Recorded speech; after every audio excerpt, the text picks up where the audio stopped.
Okay, so the first thing that you're going to want to do is you're going to want to connect the unit, and basically there's two indicators. I don't know if you can see that very well, but there's an indicator here, and then there's an indicator there as to how to connect these devices. But in addition, basically you use this connector cord, but one side of the cord is smaller than the other, so you can't actually it won't work if you try to plug it in the wrong way. So you can only plug it in one way. Once it's plugged in, now you've got essentially what is the transmit side plugged in. That's what this indicator is, if you can see that. And then you plug this top side into any unit. Now this will go into, like I said, an iPod. It'll go into a CD player. Oops, wrong side. Sorry about that. Go into a CD player's output, and then you take the other side here and you plug it into your headphone jack, like so. And now you're connected. So hook this back up to a player, and this thing is pretty lightweight, so you can just basically let it hang as low as you want or whatever, just like you do your regular earphones. But you also have a little clip here just in case you want to clip it on your belt loop or whatever. Now these units will work as a transmitter connected this way, but it'll also work as a pure receiver. So you use one of these with your friend who also has a transmitter. Let me hook this up as a transmitter. And then let's say your other friend has one of them, and they just want to basically receive music because they don't have a cord. Actually, you can see the indicators there. That's the headphone indicator a little bit better on a black unit, and then you can see the transmit indicator here. In any case, plug it in to the headphone jack. Now this unit can receive all the music being played by this unit, and works really well within 10 feet. But we've gotten this thing up to as long as range of 160 feet with great music. But we say 10 to 15 feet. A circumference range where you're walking. But typically, when you're walking with your friends, when you're at the beach or whatever, you're really enjoying music, with your friends at the same time, and so you're not going to be probably, 20 feet away. And so the concept and theory behind the product is you're close by, you're with your friends, you're enjoying the music, and you'll have a great time using it. So basically, to turn on receive, I would hit, or to transmit, I would hit the transmit button. What would happen at this point is the unit will turn on, automatically goes to channel 1.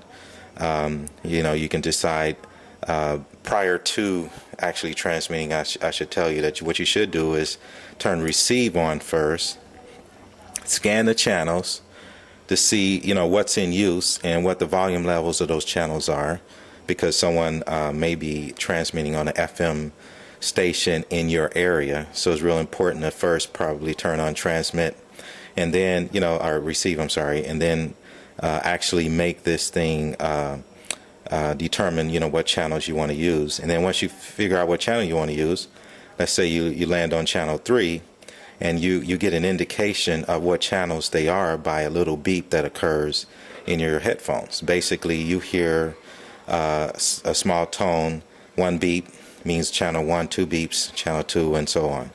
So once you select your channel, then you simply press the transmit button. At that point, you're transmitting on that same channel. Now this person here would go to channel 3, or if that's the channel that you selected, simply by pressing a button till they get to channel 3 in receive mode. And then at that point they can adjust their volume. Your volume on your unit, we recommend just turn up to like maybe halfway on the volume indicator if you have an iPod, so that you don't transmit at too loud of a sound. On the receive side, you had the opportunity to control your own volume. So what we suggest you do is lower the volume to start, and then receive the music. Now at this point, let's say you wanted to transmit. Well, in order to transmit to the next unit, basically, you're going to connect this unit up with a cord.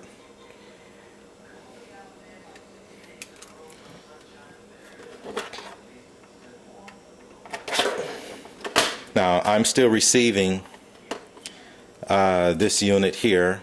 I'm still receiving, but in order to transmit, I would obviously say, okay, I want to play a tune now to my friend, and they say okay, so they turn to receive, and then you just press the transmit button, and now they're receiving your music, and you're receiving your music through your headphones. They're receiving your music wirelessly transmitted to this device. So essentially you only need one channel, and your friends, as many iPods as they may have, can swap in and out in sort of a taking turns fashion to share each other's music. Now the only time you want to use more than one channel is if let's say you've got these two channels running right now, and they're both in transmit mode, and you wanted to just receive and swap back and forth between two transmitters. Well, on the receive button, actually I'll use this one because it shows it a little bit better. On the receive button, you have an opportunity to select the channel first, press the receive button, and then select the next channel, press the receive button again, and that stores the channel in memory, and now you can just press the receive button going back and forth between two transmitting units. In addition to being connected to your own unit, going back from receive to transmit, and receiving music from a third source. Going back just by pressing the receive button, you'll transmit receive from two separate units. So it's got like it's similar to very much like the last channel button on your television remote. To turn the unit off, you just depress the switch, and after 3 seconds it'll turn off. If you are in a transmit mode and you disconnect from the player, it'll automatically turn off, just like the iPod. If you have no sound source, it'll automatically turn off. And if you're in a receive mode where you're just receiving music and you want to temporarily turn the sound off, you just press the transmit button, and then that'll turn the sound off, and then press the receive button to turn the sound back on again. Anyway, very simple operation. We meant it to be simple, low cost. It's going to retail for around $30, and should be great fun for everyone. Once again, if you have any questions, definitely contact us at our main website, which is www.snooptunes.com. And we're again trying to produce products that will allow you to take your content, share it in a friendly fashion, and enjoy music more. Thank you for your time.